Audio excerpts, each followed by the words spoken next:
Welcome back, friends.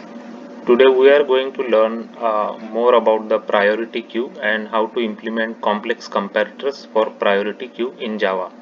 So, if you are a Java developer preparing for Java J2E interviews, please subscribe to my channel now. My channel focuses on helping people who are preparing for Java J2E interviews, and it has a lot of coding exercises which are solved and explained, as well as Java J2E related interview material, frequently asked questions. So please subscribe to my channel now. If you are preparing for Java J2 interview, priority queue is one of the very important data structure that you should know. So priority queue is basically Java's min heap and max heap implementation, right? So what the min heap and max heap means is, let's first talk about the max heap. So max heap means the always it will keep the maximum element on top.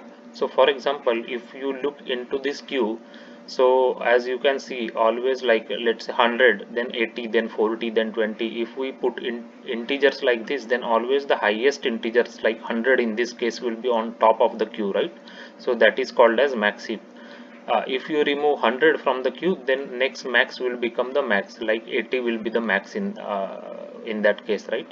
So always the maximum element will be on the top of the queue, right? That is called as max heap.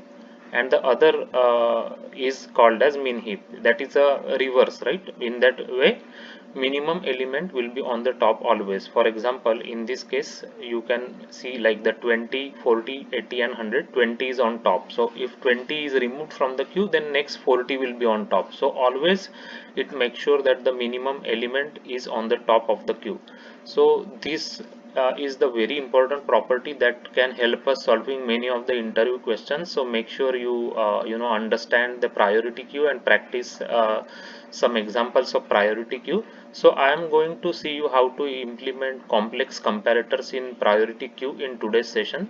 So before we can go there, I first wanted to just quickly show you how the priority queue works for natural ordering, right?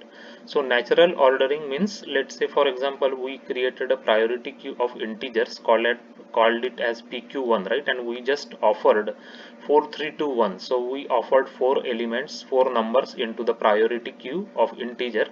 So priority queue by default, we did not provide any comparator here into the constructor, right? There is no comparator. So it by default uses natural ordering of the numbers. So natural ordering means it will keep you like sorted in ascending order, right?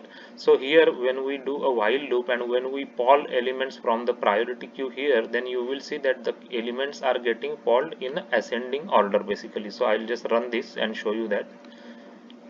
So as you can see, the elements 1 2 3 4, right? So they got polled, means they, when we remove the elements, they are in the increasing order basically. As you can see, this is called as natural ordering, where which is the when we don't provide any comparator. So we are not telling the priority queue how to sort the elements, so it uses the natural ordering order of sorting, right? So now we will consider another example where we will be using our own comparators, and we will write complex comparator, and we can combine multiple comparators uh, to define the sorting order of priority queue objects, right? So for that we have created one object called as employee. So we are going to use this employee object for our demonstration purpose. So it has couple of fields, right? Like ID, first name, last name, department, age, salary, address and contact map. So as you can see, ID is integer, first name, last name, department, those are string, age is integer, salary is double, address itself is a embedded field here, right? So address itself has six fields: address 1, address 2, city, state, zip, country, right? So let's just first what we will create is, we will create seven different employee objects here we created, and then we will use our priority queue to sort these objects based on our comparator, right? So I have created seven different employees here, and for some of the employees, their first name and last name is same. So for example, here employee 5, right? It has a first name Nitin and last name Chaudhary. The employee 6 also same first name and last name Nitin Chowdhury, and employee 7 also same first name and last name Nitin Chowdhury, but their departments are different, their ages are different, their addresses are also different, right? So based on those things we will be sorting our priority queue. So now for example in the first comparator example, so what I will do is I will just show you the first one and then the next one, like that we will go, so it will be easy for you to understand. So I think I will just first show you the first one, right? So I just created this demarcation, so we will just talking about like first example here where we are offering all the 7 employees into the priority queue, and here we are writing our own comparator, right? This is our priority queue PQ1, and we have so what we want to do, how we want to compare the objects of employees. So it will use first name, then last name, and then department in reverse order, right? So so here as you can see, comparator dot comparing employee dot get first name, right? This is the Java 8 version. So double here you can use double quote sorry, double colon, right? Colon, and then you can use the get method. So get first name it will use, right? For comparison. So first it will compare based on first name, then comparing we will want to, after first name we want to compare based on last name. So if first name is same, then it will use last name. If both first name and last name both are same here, right, first name and last name both are same, then it will use the department of the employee in the reverse order, right, department name, right, in the reverse order it will use. So let us just quickly now run this program and let's see how the comparator, how this comparator works, right? So it should use first name, then last name, and then department. So let me just run this and I will show you how it does. So for example, let's just this is our first comparator, right? First comparator is this one. So so as you can see here, it is using first name and the last name to compare. So A came here, right, Amit, and then Patil. So A is the smaller, so it came first, then Ganesh means G came after A, and after that N came, right? But here as you can see Nitin Chaudhary, and this is also same first name last name, and this is also same first name last name. So these three that I'm highlighting, they have same first name and last name here. So now it will use the department now, and it will use it in reverse order. So as you can see, it first get the research and development because it starts with R, then it gets information technology because it starts with I, and then it gets human resource management, right, it starts with H. So as you can see, it used the department to sort when there is a same first name and same last name. In that case it used a department in reverse order, right, reverse order. So R came first, then I came, and then H came, right? As you can see here, research means R, information means I, starts with I, human resources means starts with H. So that is how the comparator that we have implemented here works, right? So as you can see here, first name last name it's matching, first name and last name is matching, then it uses the department in a reverse way, right? So we just called reversed here. So this is the way Java, this is a very easy way that Java it provides to implement comparator for priority queues. So as you can say, you can just say comparator dot comparing, and then you can provide the getter method of the object, right? And then if you want reverse order, you can just say dot reversed here. So it will be reversed basically in that way. So we are reversing on department. So that's what we have done. So now let's just do the another example. So let me just basically for a time being I'll just remove this code.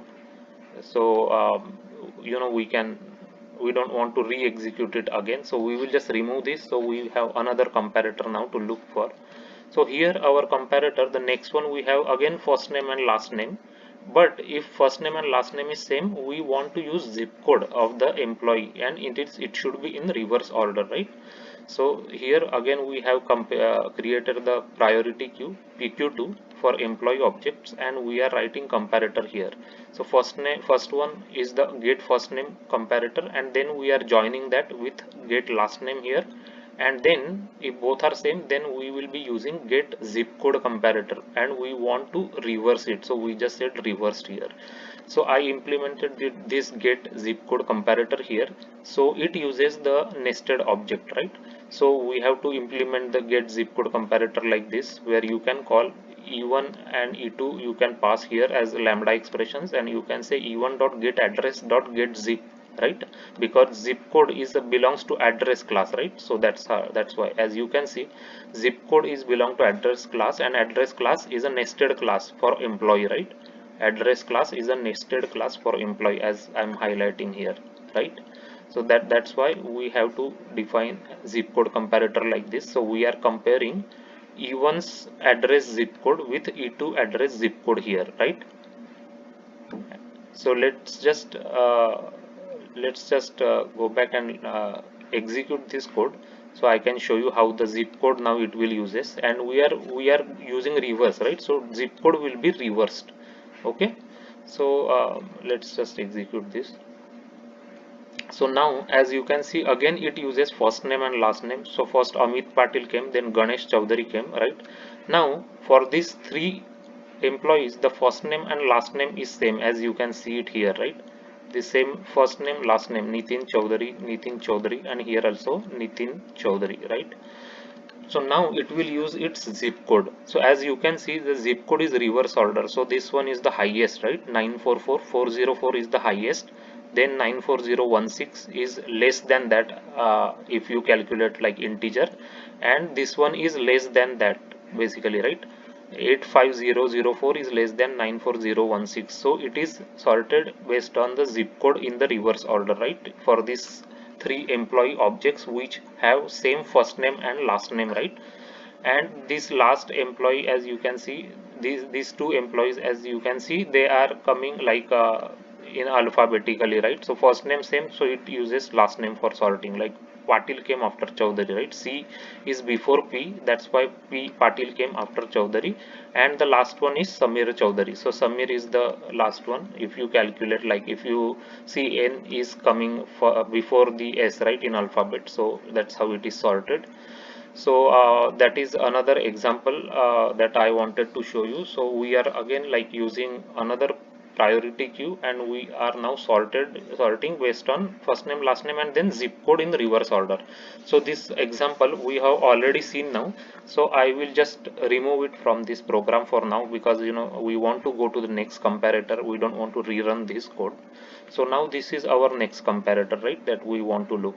So in the next comparator, as you can see, again we are using first name and last name, but now we want to use city, right? And city also we want to use it in reverse order. So it is again, now I created priority q3, and I created a comparator the same way. We have comparator dot comparing, then employee object, then the getter, right? Get first name, then here get last name. We are joining these comparators using then comparing, right?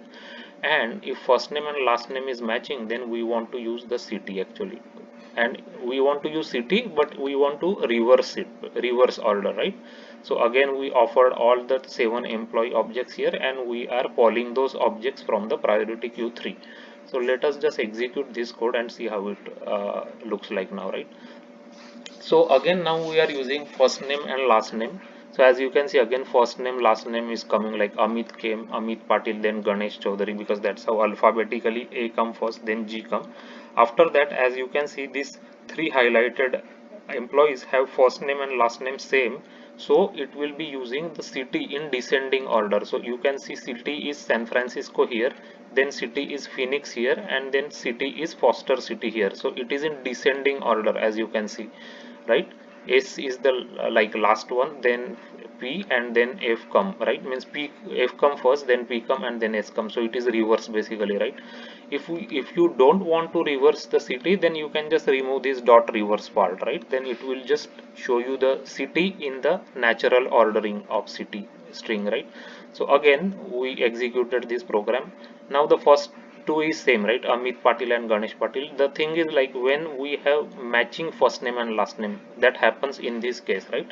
They are three different employees with same first name last name. Now it is using the city, but now city is in the same like natural sorting order. So first F come first, so Foster City, then P comes, so Phoenix, and then S comes, so San Francisco at the end, right? For these three employee objects. So natural ordering of the city is it uses, and then as you can see these two last are like already sorted. So Nitin is same first name, but Patil is coming after Chaudhary because C comes first and P comes later, and then Samir comes after Nitin, right, in alphabet. So that's how it is sorted. So this is our third comparator that we have seen, and I'll just remove it so I can show you the next one now. The last one, this one is the last one for us in our session for today. So now again in this comparator we are going to use first name last name as we used before, but now we are going to use age, but we are using age in decreasing order, right? Decreasing means highest age will come first.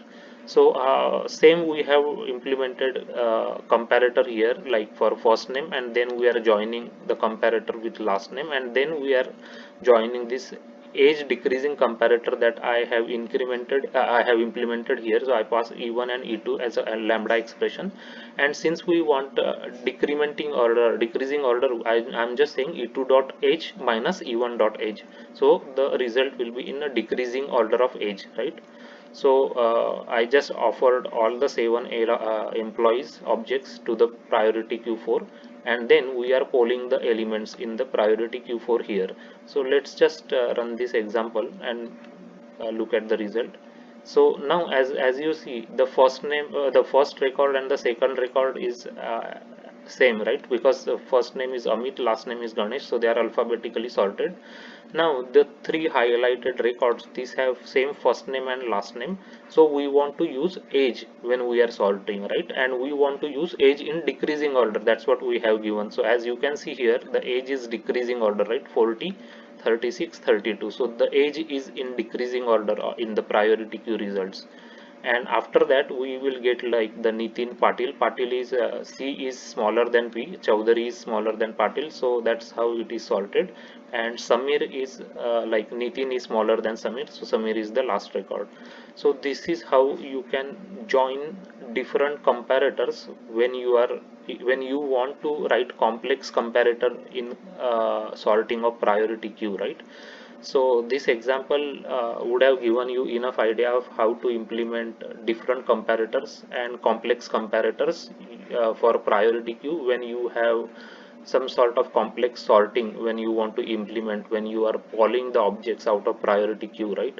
So again, priority queue is one of the very important data structure one should know when they are preparing for Java J2E coding interviews, because this helps us solving a lot of coding problems. So this is Java's implementation of minheap and maxheap, as I explained you already here. I will put this code into my GitHub account, so you can take it out from GitHub and play with this code a little bit. You know, you can add more fields, you can implement your own comparators and see how the different comparators work actually. That will give you a good hand of how to use priority queue and will definitely help you in your interviews as well. If you haven't already seen my playlist, I have created a playlist of LeetCode solutions, over 100 solved problems explained with examples and Java code in detail. Also, there are other playlists to help Java interviews. They talked about like frequently asked Java interview questions as well as how to answer them, and those are previously asked by big tech companies. So make sure you go through them, understand them, and practice them before you go for interviews. Also, when you are writing code, try to write the code without using any IDs, because many times during the whiteboarding session there is no ID or any help of like that. So if you write it, your handwriting code will be really helpful to get the confidence for you. Also, if you find this video helpful, please like and subscribe it. Your subscription is really valuable to us because it helps the video to get to more people who are preparing for interviews, and they can also get benefited by watching these videos. So please subscribe it. Thanks for watching the video.